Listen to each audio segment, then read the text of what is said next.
चला जा रहा था और उस डिवाइडर पे से, यानी कि ये जो आपको डिवाइडर नजर आ रहा है सड़क पे से, जहां पर अभी इस लड़के का हाथ भी है, इस डिवाइडर पे से स्लिप हुआ है पांव, जिसके नतीजे में ट्रक के इस हिस्से में, जो फ्रंट का हिस्सा है ड्राइवर के बिल्कुल पीछे, वहां पर ये हादसा हुआ।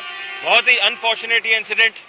और उसी वक्त जैसे ही इस वाक़े की तफसील, इसकी इतला यहाँ पर खान साहब तक पहुंची, तो खान साहब बहुत, उनके चेहरे पर मायूसी साफ वाज़े दिखाई दे रही थी। बल्कि यहाँ पर अंदलीब अब्बास साहिबा भी थी, डॉक्टर यास्मीन राशिद साहिबा भी थी, वो भी बहुत मायूस दिखाई दी और शॉक्ड थी। और खान साहब भी बहुत मायूस थे और फौरी तौर पर खान साहब यहाँ ट्रक पे से उतर के नीचे गए।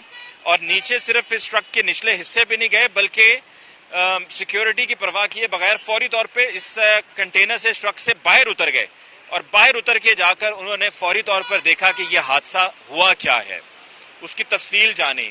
और इंतहा से ज्यादा दुख मुझे उनके चेहरे पर उस वक्त दिखाई दे रहा था।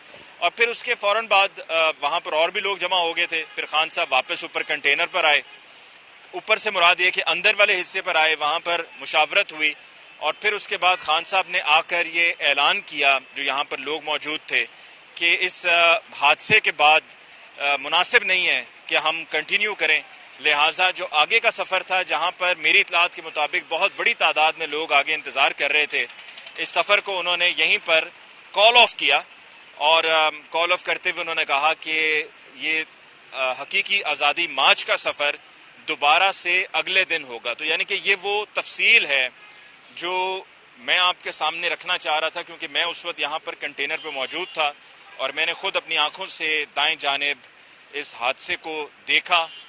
और जो यहाँ पर फील थी, जो तमाम कायदीन की सिचुएशन थी, वो भी मैं आपके सामने बयान कर चुका हूँ कि उस वक्त उनकी क्या कैफियत थी।